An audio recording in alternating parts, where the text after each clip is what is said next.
Mística, Cidade de Deus, capítulo 24. Livro 5, tomo 3, de Santa Maria de Ágreda. Jesus é batizado por João nas margens do Jordão. São João pede para ser batizado pelo Senhor. Jesus dirige-se ao rio Jordão. Deixando nosso Redentor sua amorosa mãe na pobre casa de Nazaré, sem companhia de criaturas humanas, mas ocupada nos exercícios de ardente caridade, conforme referi, prosseguiu o Senhor em direção ao Jordão. João, o seu precursor, ali estava pregando. Próximo a Betânia, na outra margem do rio, também chamada Betabara. Saindo de casa, aos primeiros passos, nosso divino Redentor elevou os olhos ao Eterno Pai e, com sua ardentíssima caridade, lhe ofereceu tudo o que novamente empreendia a favor dos homens, os trabalhos, dores, paixões e morte de cruz, que por eles queria sofrer, em obediência à vontade eterna do mesmo Pai. A natural dor que sentiu, como verdadeiro e obediente filho, em deixar sua mãe, privando-se de sua doce companhia que gozara por 20 anos. Caminhava o Senhor das criaturas sozinho, sem aparato nem comitiva. O Supremo Rei dos Reis e Senhor dos Senhores ia desconhecido, sem a estima dos vassalos tão seus, que só por sua vontade tinham recebido a existência e a conservação. Por equipagem, levava extrema e suma pobreza. Consideração da Escritura. Os sagrados evangelistas passaram em silêncio estes atos do Salvador e suas circunstâncias tão dignas de atenção. Não obstante, sucederam realmente nosso grosseiro esquecimento, tão mal acostumado a não agradecer os que nos deixaram escritos. Menos ainda nos leva a meditarmos na imensidade dos favores que recebemos e naquele amor sem falha e sem medida com que tão copiosamente nos enriqueceu e que com tantos vínculos de oficiosa caridade nos quis atrair a si. Ó amor eterno do unigênito do Pai, ó bem meu e vida de minha alma! Quão mal conhecida e menos agradecida esta vossa ardentíssima caridade! Porque, Senhor, meu doce amor, tanta fineza, desvelo e sacrifício, por quem não vos faz falta, e ainda não há de corresponder nem atender a favores, como se fossem imaginários ou de comédia? Ó coração humano mais rude e cruel que o das feras! Quem te endurece tanto? Quem te impede, tiraniza e te faz tão pesado e inerte para não caminhar ao agradecimento de teu benfeitor? Ó triste cegueira do entendimento dos homens, que letargo mortal sofreis! Quem apagou de vossa memória verdades tão infalíveis, benefícios tão memoráveis e vossa verdadeira felicidade? Se somos de carne tão sensíveis, quem nos tornou mais insensíveis e duros que as pedras inanimadas? Como não despertamos e não recuperamos algum sentido com os clamores dos benefícios de nossa redenção? À palavra de um profeta, ossos ressequidos reviveram e se movimentaram enquanto nós resistimos às palavras e às obras daquele que a tudo dá vida e existência. Tanto pode o amor às coisas da terra e o nosso esquecimento. Afetos da Escritura. Recebei, pois, agora, Senhor meu, e luz da minha alma, a este vil bichinho que, se arrastando pela terra, sai ao encontro dos formosos passos que dais em sua procura. Eles são a esperança certa de achar em vós a verdade, o caminho, a benignidade e a vida eterna. Nada tenho, meu amado, para vos oferecer como agradecimento, senão vossa própria bondade e amor, e o ser que de vós eu recebi, pois só vós podeis ser a paga do infinito que por mim fizeste. Sedenta de vosso amor saio ao caminho. Não queirais, Senhor, vos desviar nem afastar os olhos de vossa real clemência desta pobre que buscais com solícita e amorosa diligência. Vida de minha alma e alma de minha vida. Já que não tive a grande felicidade de merecer gozar de vossa presença corporal naqueles ditosíssimos dias, pelo menos sou filha da vossa Santa Igreja, parte deste corpo místico e dessa santa congregação de fiéis. Nesta perigosa existência de natureza tão frágil, vivendo em tempos de calamidade e tribulações, clamo do fundo do coração por vossos infinitos merecimentos, para ter parte neles. A santa fé nos garante, a esperança nos assegura e a caridade me dá direito a eles.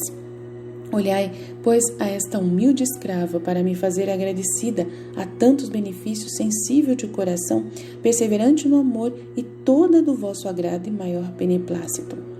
São João Batista aguarda o Salvador. Prosseguiu nosso Salvador em direção ao Jordão, derramando suas antigas misericórdias em graças para o corpo e alma de muitos necessitados. Fazia-o, porém, de modo oculto, porque até o batismo não fora dado testemunho público de seu poder divino e grande excelência. Antes de chegar à presença do Batista, enviou ao coração do santo nova luz e júbilo que elevou seu espírito. Sentindo São João estes efeitos, admirado, perguntava-se: que mistério é este? Será presságio feliz? Pois desde que no seio de minha mãe senti a presença do meu Senhor, não mais experimentei tais efeitos como agora. Será que, por felicidade, o Salvador do mundo vem ao meu encontro? A esta ilustração seguiu-se para Batista uma visão intelectual, na qual conheceu com maior clareza o mistério da união hipostática da pessoa do Verbo e outros da redenção humana. Em virtude desta nova luz é que deu os testemunhos referidos pelo evangelista São João enquanto Cristo estava no deserto e depois que dele saiu e voltou ao Jordão. Um deles foi como respostas às perguntas dos judeus, e o outro quando declarou: Eis o Cordeiro de Deus. Como adiante direi.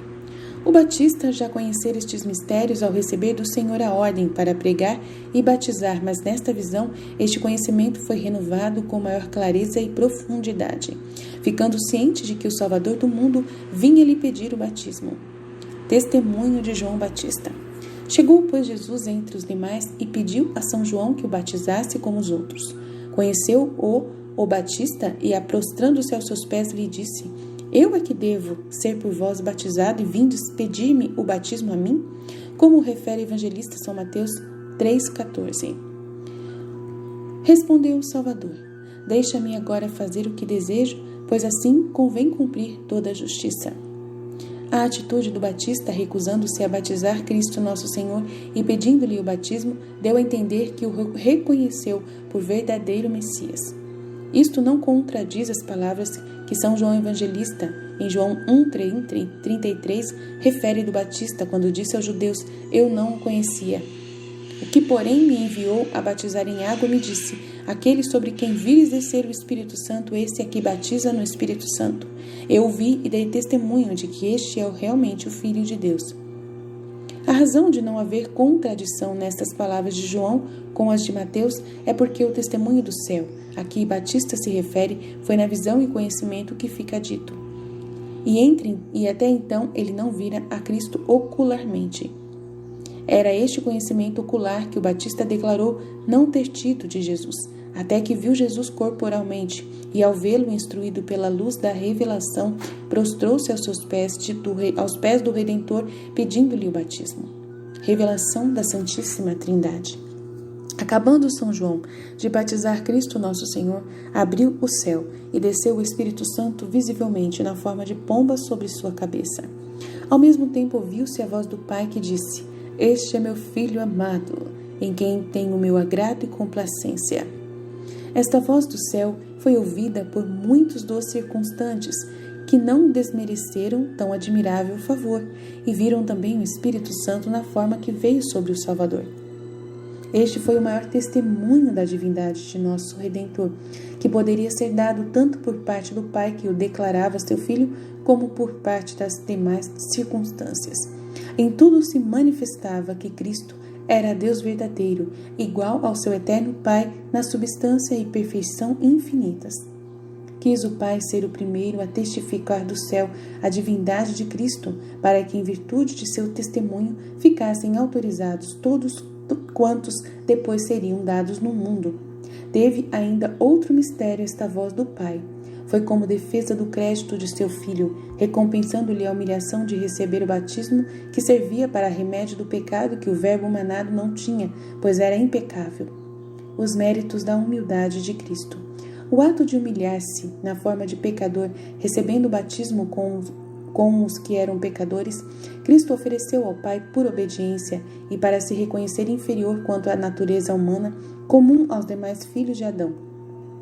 Quis, por este modo, instituir o sacramento do batismo, que, em virtude de seus méritos, havia de tirar os pecados do mundo. Humilhando-se a receber, antes de todos, o batismo das culpas, pediu e alcançou do Eterno Pai o perdão total para todos os que recebessem. Seriam libertados da tirania do demônio e do pecado, sendo regenerados em novo ser espiritual e sobrenatural, como filhos adotivos do Altíssimo e irmãos de seu Redentor Cristo nosso Senhor. Os pecados dos homens passados, presentes e futuros, todos conhecidos pela sabedoria do Eterno Pai, desmereciam este remédio tão suave e fácil. Mas Cristo, nosso Senhor, o mereceu por justiça, para que a equidade do Pai o aceitasse e se desse por satisfeito. Isto não obstante saber que muitos dos mortais não se aproveitariam do batismo recebido, e outros inumeráveis não o aceitariam. Todos estes impedimentos e óbices dos que iam desmerecer tal sacramento, Cristo nosso Senhor removeu e satisfez pelo mérito de se humilhar a receber o batismo na aparência de pecador, sendo inocente. Todos estes mistérios estavam encerrados naquelas palavras que disse ao Batista: Deixai agora, pois assim convém cumprir toda a justiça. Para acreditar o Verbo manado, recompensar sua humildade e aprovar o batismo e seus efeitos, desceu a voz do Pai e a pessoa do Espírito Santo. E Cristo foi declarado Filho de Deus verdadeiro. Assim se manifestaram as três pessoas em cujo nome seria conferido o batismo. Cristo batiza o precursor. O grande João Batista foi o mais agraciado por esses prodígios e seus efeitos. Batizou seu Redentor e Mestre, viu o Espírito Santo, o globo da luz celeste, que desceu sobre Jesus com inumerável multidão de anjos que assistiu o seu batismo. Ouviu e entendeu a voz do Pai e conheceu outros mistérios dessa visão e revelação. Além de tudo isto, foi batizado também pelo Redentor. O Evangelho só diz que o Batista o pediu, mas não nega que o recebeu. Cristo, nosso Senhor, depois de ter recebido o batismo, conferiu-o a seu precursor. Ainda que o tivesse instituído nesta ocasião, só promulgou e ordenou seu uso geral mais tarde, após sua ressurreição. Como adiante direi, batizou também sua Mãe Santíssima antes dessa promulgação, na qual ordenou a forma desse sacramento. Assim entendi que São João foi o primogênito batismo de Cristo, nosso Salvador, e da nova igreja que fundava sob este sacramento. Por ele, o Batista recebeu o caráter de cristão e grande graça, ainda que não tivesse pecado original a ser perdoado, pois dele já fora justificado pelo Redentor antes de nascer, como fica dito em seu lugar. Por aquelas palavras que lhe disse o Senhor, deixa agora que convém cumprir toda a justiça. Não lhe negou o batismo, mas adiou-o, para depois que o próprio Redentor fosse batizado em primeiro lugar. E assim se cumprisse toda a justiça. Depois que o batizou, Jesus deu-lhe a bênção e em seguida retirou-se ao deserto. Atos de Maria na ocasião do batismo de Cristo. Volto agora a falar de nossa grande Rainha e Senhora. Logo que seu Filho Santíssimo foi batizado, ainda que tinha luz divina de suas ações, foi informada pelos santos anjos que assistiam o Senhor em tudo quanto acontecera no Jordão. Estes anjos eram daqueles que levavam os distintivos da paixão do Salvador, conforme disse na primeira parte. Por estes mistérios do batismo que ele havia recebido e ordenado, e pelo testemunho de sua divindade, fez a prudente mãe novos hinos e cânticos de louvor e incomparável agradecimento ao Altíssimo e ao Verbo manado. Imitou os atos de humildade e súplica do Divino Mestre, fazendo outros muitos e acompanhando-o em todos. Com fervorosíssima caridade, pediu para que todos os homens se aproveitassem do sacramento do batismo e que ele fosse propagado em todo o mundo, além dos atos que fez pessoalmente. A Senhora convidou os cortesãos celestiais para a ajudarem a enaltecer seu Filho Santíssimo, por se haver humilhado a receber o batismo. Doutrina que me deu a Rainha do Céu, Maria Santíssima. Gratidão. Minha filha, mostrando-te repetidas vezes as obras que meu filho realizou pelos homens, e quanto eu as agradecia e estimava, entenderás como é agradável ao Altíssimo esta fiel atenção e correspondência, e os ocultos e grandes bens que nelas se encerram. Na casa do Senhor és pobre, pecadora pequena e sem valor como pó. Apesar disso, quero que tomes por tua conta dar incessantes graças ao Verbo manado pelo amor que teve aos filhos de Adão e pela santa lei, imaculada, eficiente e perfeita que lhes deu para se salvarem. Em particular, agradece a instituição do santo batismo, pelo qual são libertos do demônio, recriados como filhos do Senhor, com graça que justifica e auxilia a não pecarem. Esta obrigação é de todos, mas quando muitos a esquecem, imponho-a a ti para que, à minha imitação, procures agradecer por todos, como se fosses a única devedora. De fato, és em outros benefícios do Senhor, porque com ninguém ele se mostrou mais liberal do que contigo. Estiveste presente em sua memória quando ele fundou a lei evangélica e os sacramentos, e no amor com que te escolheu e chamou para filha de sua igreja, onde te alimenta com o fruto de seu sangue. Humildade. O autor da graça, meu Filho Santíssimo, para fundar como prudente e sábio artífice sua igreja evangélica e assentar a primeira base deste edifício com o sacramento do batismo, humilhou-se, rezou, procurou e cumpriu toda a justiça. Reconheceu a inferioridade de sua humanidade santíssima e, sendo Deus, não se dedignou enquanto homem humilhar-se até o nada de que foi criada sua alma puríssima e formado seu ser humano. Como não deverás te humilhar, tu que cometeste culpas e és menos que o pó e a cinza desprezível? Confessa que por justiça só mereces o castigo e a aversão de todas as criaturas. Nenhum dos mortais que ofenderam seu Criador e Redentor pode dizer que se lhes faz agravo e injustiça quando sofrem aflições, ainda que fossem todas as tribulações que houve desde o princípio até o fim do mundo, já que em Adão todos pecaram, devem humilhar-se e se conformar quando os tocar a mão do Senhor. Se tu padecesses todas as penas do mundo com humilde coração e ainda praticasses perfeitamente tudo quanto te admoesto, ensino e ordeno, sempre te deves considerar uma serva inútil. Quando então não te deves humilhar de todo o coração, pois que faltas em cumprir o que deves e correspondes tão pouco ao muito que recebes? Se eu quero que retribuas por ti e pelos outros, considera bem tua obrigação e prepara teu ânimo, humilhando-te até o pó. Assim não serás remissa e não te sentirás satisfeita, senão quando o Altíssimo te receber por filha na sua presença e na visão eterna da celestial e triunfante Jerusalém.